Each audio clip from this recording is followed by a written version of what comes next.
Hello everyone and magandang hapon po. Thanks for joining us. And today we're going to have a question and answer portion again that is Ask Dr. Anna. And hopefully we will concentrate on vaccines. But of course, welcome naman po kayong magtanong ng kung ano-ano po tungkol sa COVID and non-COVID. I would like to invite everyone, please, we have a YouTube channel. Please like, subscribe, and follow. Kasi po, we are trying to reach 1,000 subscribers and 4,000 hours of viewing. Malapit na ho kami. So please help us para konti na lang, maabot na po namin.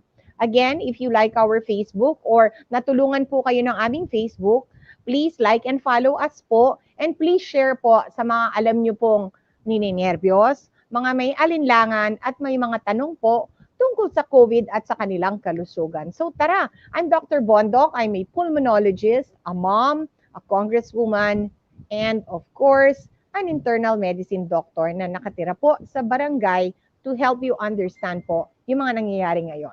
So I think may mga tanong na ba? Good afternoon, Reina. Good afternoon, Kat. Meron na ata mga tanong, ano? Yes Let's po. read mo lang. Baka hindi pa na-flash. Meron na. Ang bilis naman. Okay, go. Doctora, is Sinovac now okay for adults? Siguro, the way I understand the question, I think it's asking about seniors, okay? Kasi ito yung bagong development po sa Sinovac, okay? First of all, what is Sinovac? Ito po yung Chinese vaccine, alam po natin. It is an inactivated vaccine po. There is no live COVID.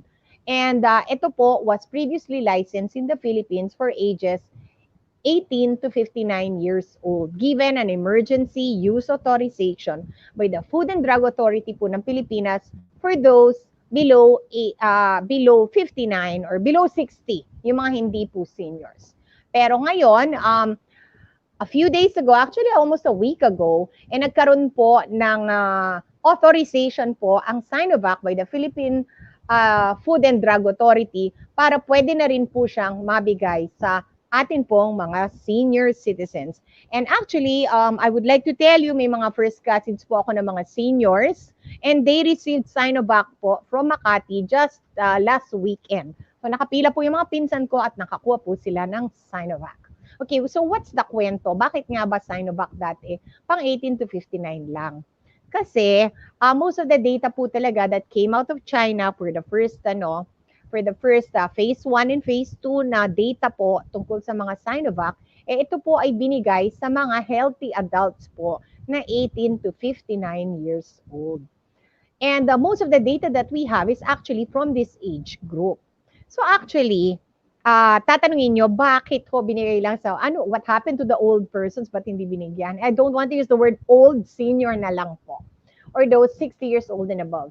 Well, karaniwan po, when we do drug trials, we really po try to recruit yung mga hindi pa po senior. Hindi rin po sila nagre-recruit ng bata.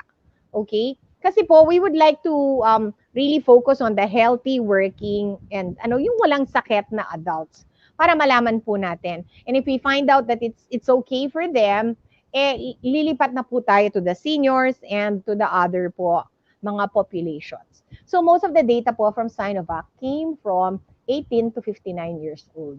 Ngayon po, sa paggamit po ng Sinovac, dahil nagkaroon po na surge, 2 countries decided na to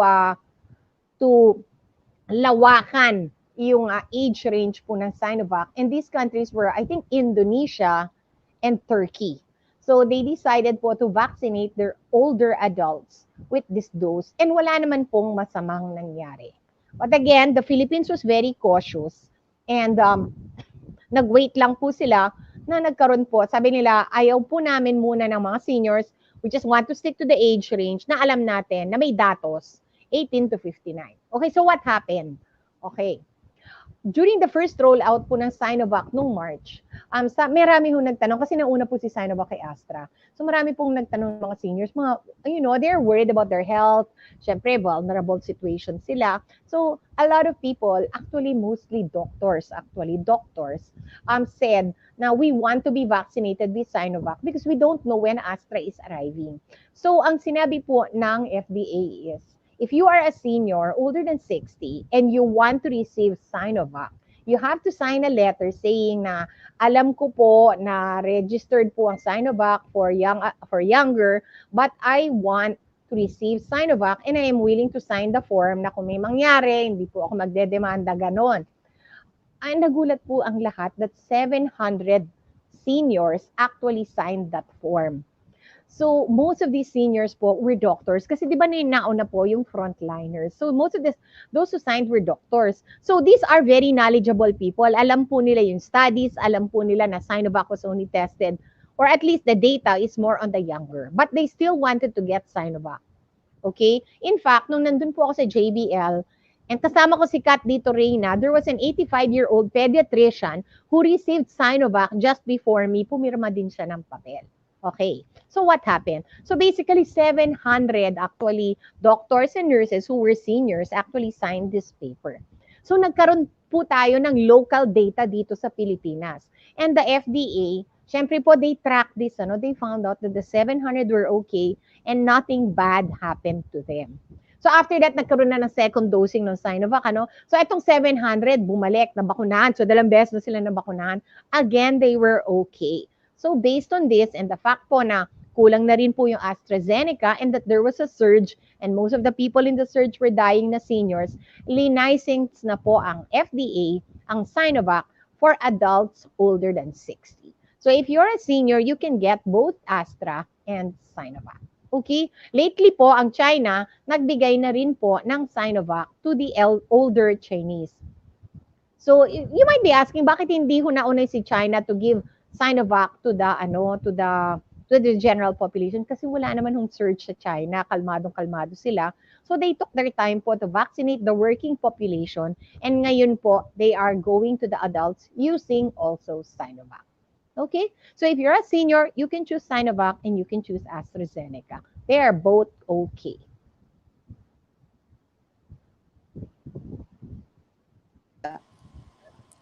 Okay, greetings muna po tayo, Doktora. From Miss Aloha Big Bear Hug. Hello po, Doc. So pretty.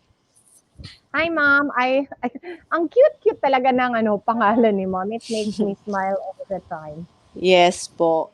From Mr. Vax or Miss Vax Flores. Hello po, Doc. Good afternoon.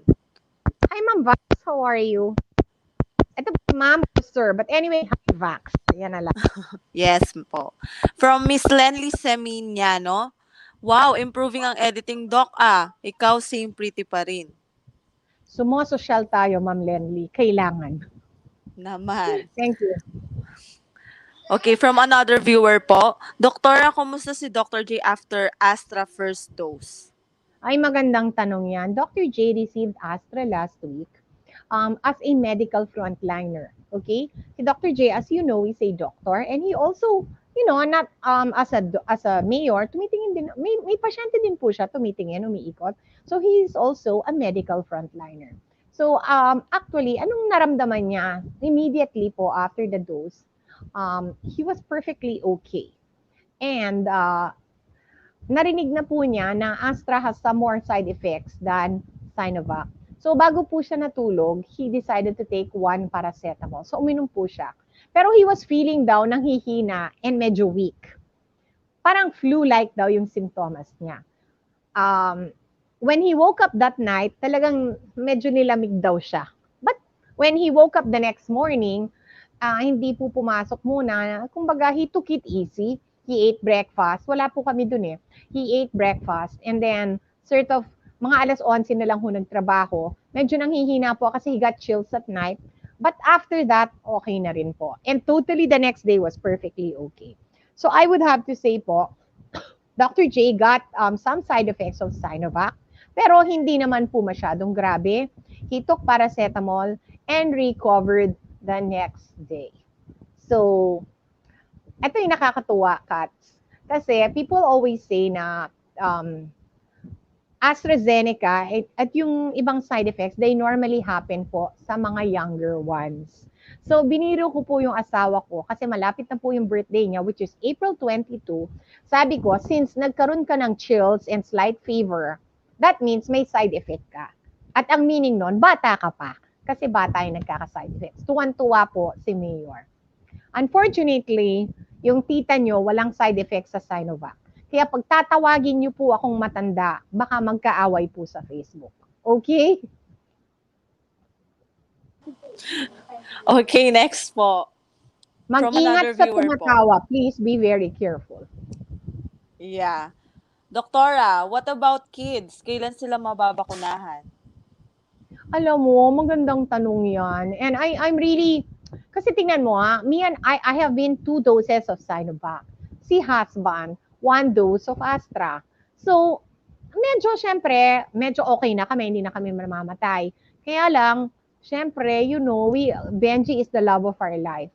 So, syempre, gusto naming maprotektahan din si Benji. But again, as I told you, wala pa pong datos on children below the age of 18 so they cannot be vaccinated po. But I would like to tell you this po, in the US, sa Moderna and Pfizer is now undergoing clinical trials po. Meron pa nga 6 months old, binigyan daw ng Moderna, buhay pa yung bata. Okay? So it looks like there is good data coming out for kids, pero at the moment, wala pa po talagang datos on children. May clinical trials pa lang po. Okay? Okay, next. From another viewer again. Doktora, airborne na raw po ba ang COVID? Yes, actually, nagulat nga rin ako kasi pinost ho yan ng kaklase ko into the class Viber. And apparently po, they are quoting a Lancet article. Ang meaning po ng Lancet, what is Lancet? Lancet is a medical journal based out of the UK. So basically, review lang po nila yung data and they really, really, really agree na COVID is not only droplet. What is the meaning of droplet? Yung 6 feet ang layo. Pero COVID is also airborne. Okay, anong airborne? Nasa hangin. Okay? And that's why I'm sitting in a garden para hindi ako ma-COVID. But basically, this is the basis of how we say na you should wear a mask kasi the basis of social distancing is you should stay 6 feet away. The basis of the mask is because kahit na malayo ka pa, you don't know what's floating in the air.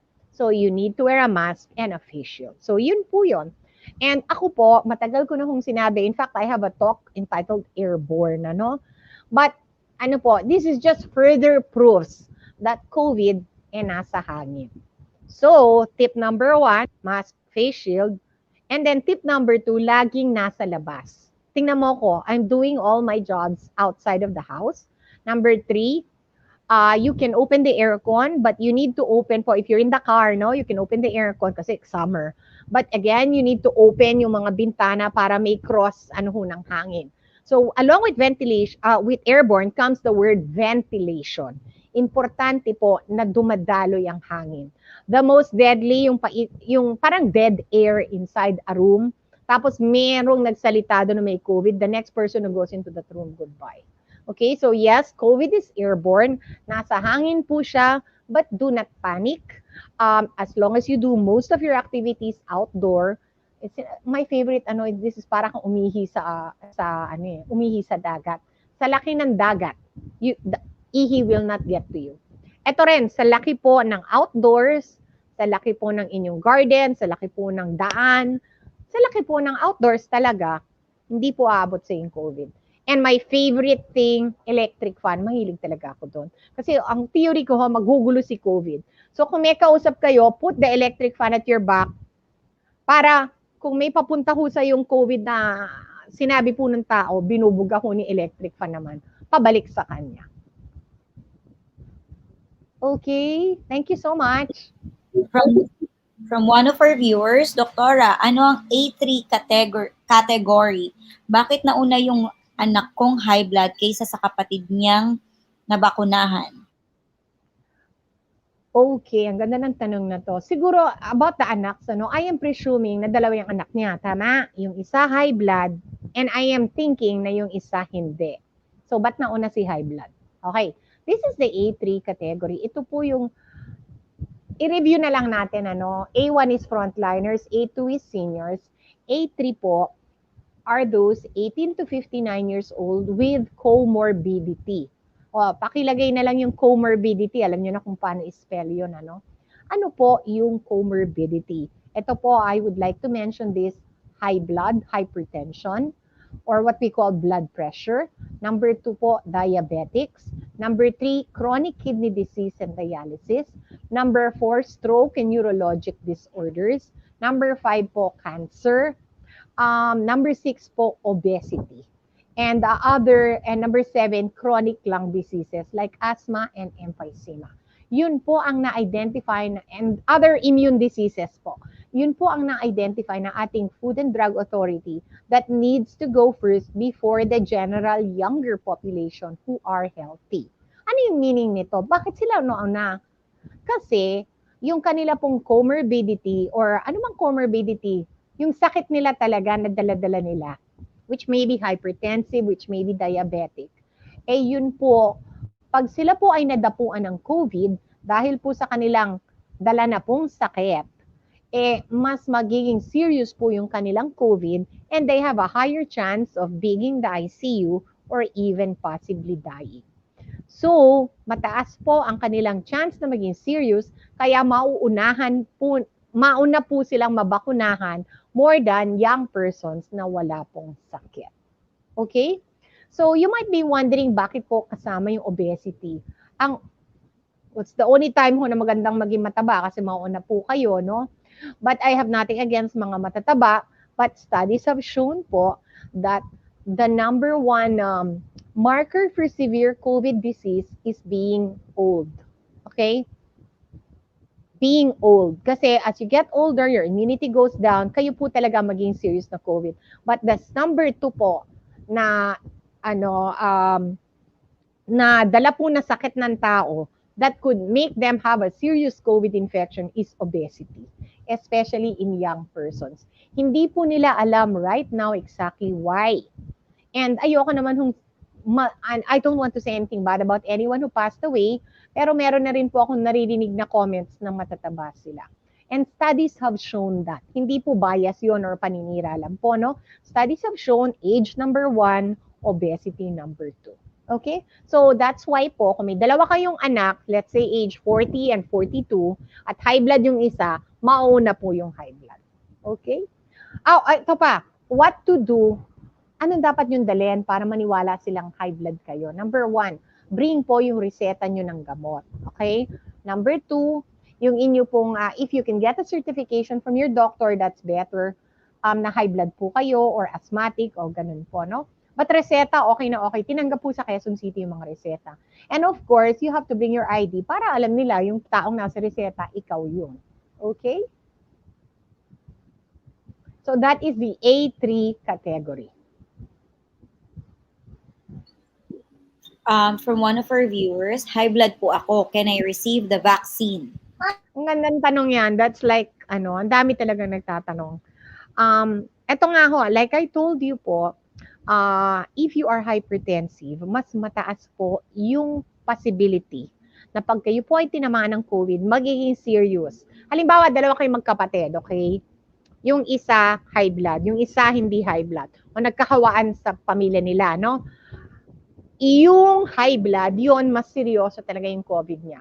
There is a bigger possibility po that the hypertensive brother, even if they're all, sabihin na natin hypertensive twins kung gusto mo, no? Para halos pareho yung edad nila, that the hypertensive twins po, the hypertensive twin will have a more serious problem than the non-hypertensive na kapatid.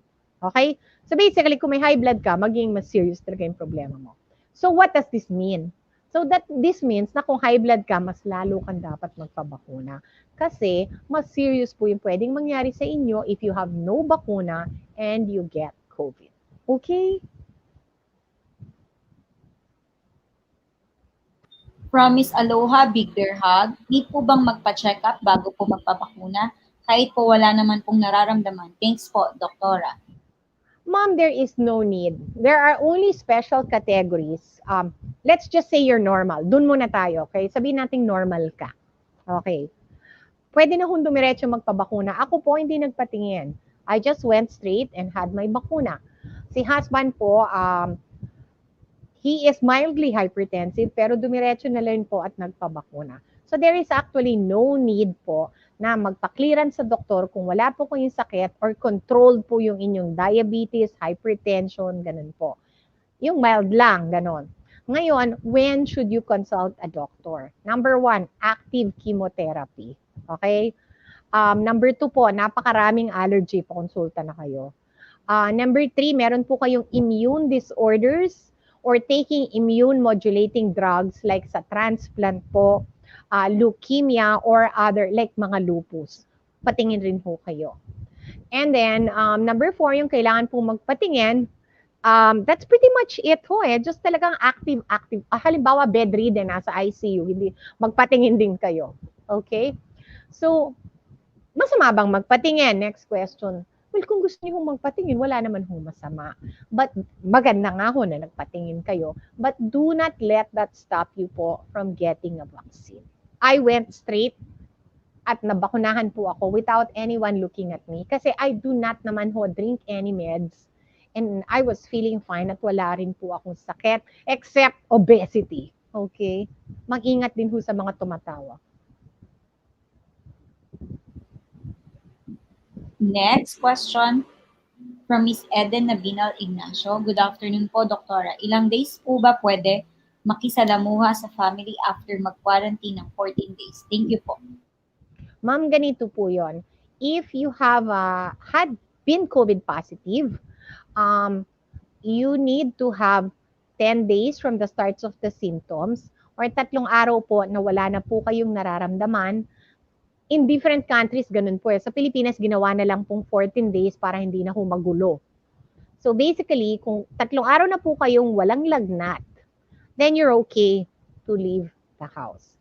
A question, you're okay to leave the room? You're okay to meet your relatives without a mask? You are okay to go back to work. Okay, question, kung day 11 na, day 12, nanlalata ka pa dun sa kwarto, nanghihina ka pa, you cannot get up. You cannot live po in 14 days kasi may nararamdaman pa po kayo. For people po na prolonged ang kanilang symptoms, I usually advise them to see a doctor and this doctor will usually advise them po na 21 days. If you know Sunshine Cruise, 21 days po si Sunshine. Okay, pero kung mild or wala kayong naramdaman, asymptomatic, 14 days po from the start of quarantine is okay. And kung 3 days na pong wala kayong nararamdaman na symptoms. Like, wala na pong lagnat kahit walang paracetamol. Okay? From Mr. June M. Tudinio. Good afternoon po, Doc. Sir June, pinagsabihan ko lang yung mga empleyado ko, wear mask at all times. From Mr. Jimmy Sariaga. Good afternoon, Doc. Diabetic po ako. Nabakunahan po ako ng Sinovac. Kumusta po kayo? I'm really happy to hear this, Sir Jimmy. Thank you for taking this big step.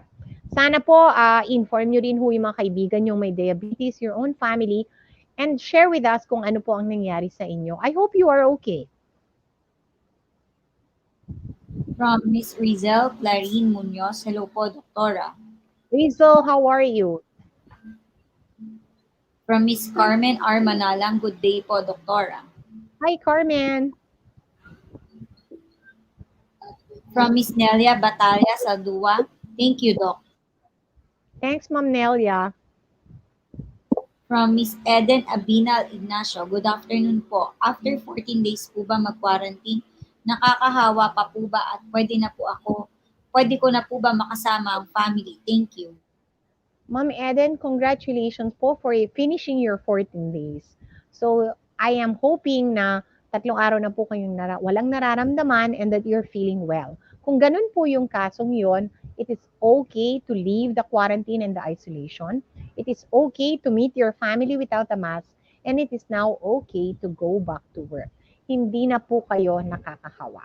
Ang susunod na tanong dito is always, Doktora, and I always see this, Diyos ko, nagagalit nga ako eh.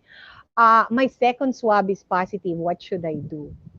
My first advice dito po, no, huwag kayong magpa-swab ng second time. Kasi sabi na po ng Department of Health, after 14 days, labas na po dyan, okay? No need. Ngayon, sometimes, may nag-i-insist talaga ng swabbing. This is sometimes for a job. Wala na ho tayo magagawa. Educate nyo na lang ho yung, yung inyong trabaho. And number two, sometimes for traveling. Wala rin po naman tayong magagawa. And we would have to be swabbed for traveling. Pero kung normal lang po yung situation, mild lang po talaga kayo, 14 days is more than enough. No need to swab, back to work. Okay? Salamat po. Next question from Mr. Peterson Ong. Doc, did you ever wonder what happened to Sinopharm? It's supposed to be another choice for us to choose. Sir, wala po akong balita. Baka later during the year may dumating pong Sinopharm. I'm still reading about it though. It seems to be andun pa rin po. Baka naman ho ginagamit muna sa China, ang dami rin ho naman nila eh. Opo. I think we'll hear more about this po as the as 2021 goes forward.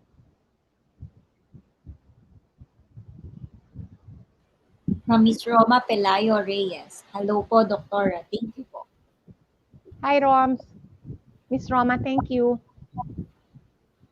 From Ms. Chinky Uy. Hi, Doc. Can you be vaccinated again after Sinovac? Kunwari, after 6 months, Moderna naman. Ay nako, tinanong niya ng pinsan ko sa akin. Dalawang pinsan actually. Kasi mga travelers sila. Ito po yung Ma'am Chinky. After Sinovac, let's say you have 2 doses of Sinovac. After 20 days, 22 days po, nandun na kayo sa 90% safety from from a death, severe COVID, and ICU. So medyo okay na po kayo. There is no data that says that you need to be vaccinated again after Sinovac. So as of now, okay pa ko si Sinovac. No need po for a second vaccine. And we do not also know po kung halimbawa nagpabakuna kayo, you still want nagpabakuna kayo ng Moderna, wala po kaming data kung ano po ang mangyayari sa inyo. So I can't answer the question. What I can tell you is there is no data. Ngayon, in the future, baka ho there will be other recommendations about Sinovac or about Moderna, but at the moment po, wala. Okay? So if you have completed the 2 doses of Sinovac, relax lang po kayo, you're already safe from death, and let's just wait po for more informations about what we should do or if we should even do anything. Pero right now, ako po, nabakunahan ng 2 Sinovac, mananahimik na muna ako.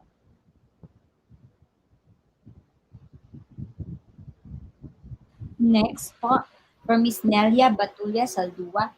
Doc, pati po ba yan kayang ikaw MSY heart disease? My heart Yes, ma'am. Opo. I'm sorry, Ma'am Nelia. I'm sorry to cut you off also, Miss Rains, kasi talaga malaking kasalanan ko.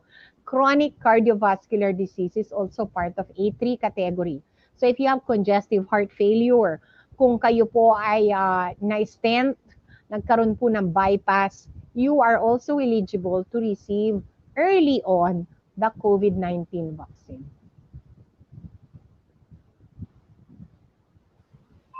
from Ms. Josie Sangkap Miranda.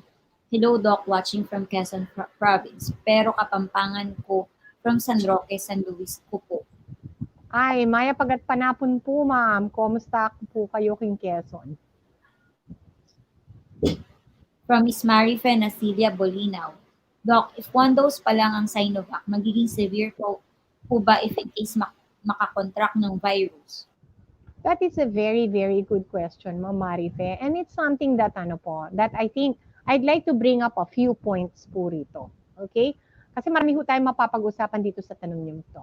Number 1, if you have 1 dose po of Sinovac or Astra or these 2 dose vaccines, meron na po kayong antibodies talaga na mapo-form po sa katawan niyo.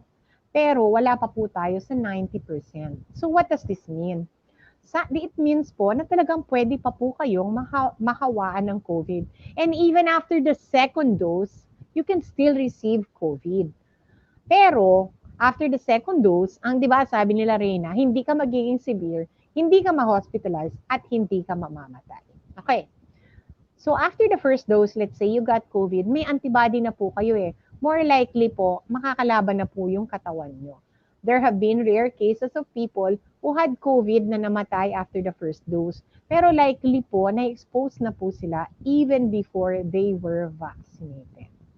I have a classmate po who developed COVID 3 days after a Moderna vaccine. Pero nag-positive po yung kanilang midwife sa clinic, and the midwife, super spreader nga si midwife, spread it sa mga doktor at saka sa mga nurse. Pero sabi niya, at least nabakunahan na siya, kahit papaano may antibody, naka-recover naman po yung tao. So I would say po, yes, it is possible to get COVID even after the first or the second dose. Pero may antibodies na po kayo after the second dose, 22 days, di po kayo mamamatay. For the first dose, makakatulong na rin po yung mga antibodies ninyo sa inyo. Okay? From Mr. Henry Olekino, hello po, Dr. Ana. Mga ilang weeks po tama kung mag-flu vaccine at mag-COVID vaccine. Thanks po, Dr. Ana.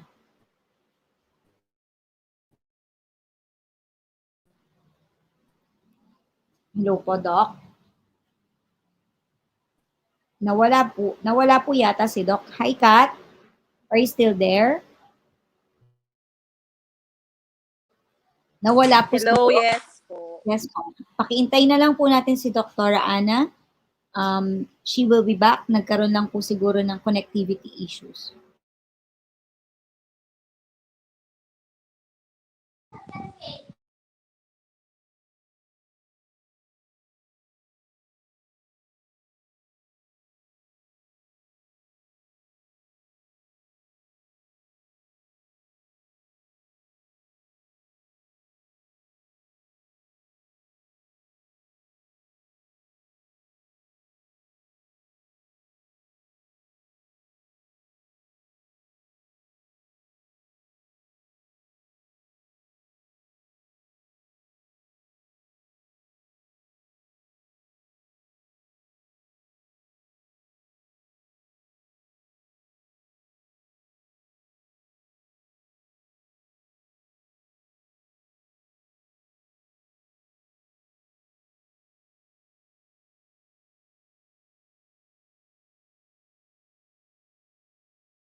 We are having connectivity issue. We will resume our episode for Ask Dr. Ana York tomorrow po. Maraming salamat po. God bless and I think Dr. is back na po. Miss Kat, pakilagay po si Dr. Ana. Hi everyone, sorry po naputol pero talagang ganito po sa Pilipinas. Anyway, we'll take our last question na po and then that's it. Tomorrow naman. I'm sorry, I'd like to invite everyone. Tomorrow we have a special guest. Our topic po is overactive bladder at bakit po tayo ihi ng ihi. So, usually po sa mga babae. So, if you go to the CR po at night more than twice or twice at hindi po kayo diabetic, you might have what we call an overactive bladder. So, manood po kayo dito. It's something na nahihiya po yung mga tao na ikonsulta. So, baka ako makatulong po ito sa inyo, especially those na medyo alinlangan po na sabihin na naaabutan na po sila either at night or in the morning. So we have a special guest. She's one of the few female urologists in the Philippines. Her name is Dr. Frances Monet Bragais. She's from the University of Santo Tomas and has clinic at NKTI. And Dr. Monet will be here to discuss with us overactive bladders po in females or bakit po ako ihi ng ihi. Okay? So last question, Rains, and then let's go. And then tomorrow, maaga po tayo bukas ha. So Rains and Kat, kasama kayo dyan. Our talk will be at 9:30 to 10:30. Ayan. Okay po, Doktora. Sige, one more question and let's go.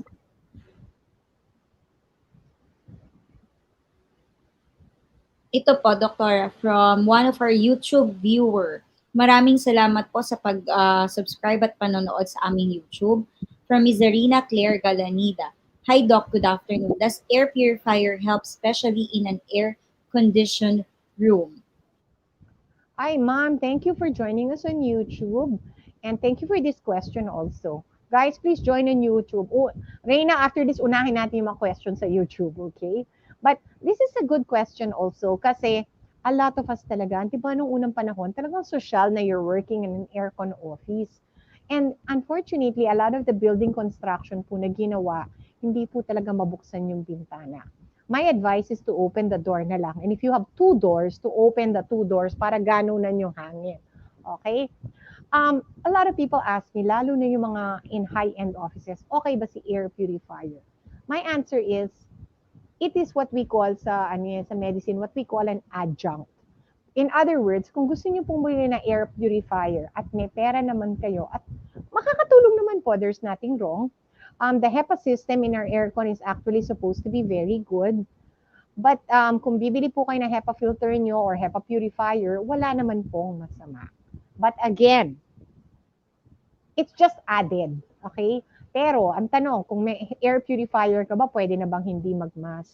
I'm sorry talaga to inform everyone, you need to wear a mask and a face shield kahit na po 10 air purifier ang nandun sa tabi nyo, and you need po to open your windows. Kasi we don't know po talaga kung ano po yung capacity ni air purifier talaga. Okay? So, last word on this, if you would like to purchase, there is nothing wrong. Pero, hindi po pwedeng yun po ang aasahan ninyo sa inyo pong opisina or bahay. Aasahan nyo po yung sarili nyo at yung mga kasama nyo po sa opisina at sa bahay to wear a mask and a face shield. And I'm sorry, parang medyo malabo, no? You do not wear a mask and a face shield. Ay, ito yung tanong eh. Dear Doktora, do I wear a mask and a face shield in the house kasi natatakot po ako sa bahay? Well, if you guys are really, kayo nakatira doon, wala namang strangers or what na nagpupunta, no need to wear a mask or a face shield in the house. Kasi talagang unrealistic yun, hindi talaga mangyayari. But you need to wear a mask and a face shield outside your house to protect po your lola na nakadialysis, yung tatay nyo po na diabetic, yung kapatid nyo pong maliit, and all other persons that you love inside your house. Okay? So even if you put an air purifier there, mask pa rin talaga. Okay? So sa inyo pong lahat, I would like to again invite you to our YouTube channel, Dr. Ana York. Tomorrow po at 9:30, overactive bladder or bakit po ako ihi ng ihi with Dr. Francis Monet Bragais, a urologist. And please continue to send lang po your questions and we are happy to to answer them. So sige, flash nyo yung kay Doktora.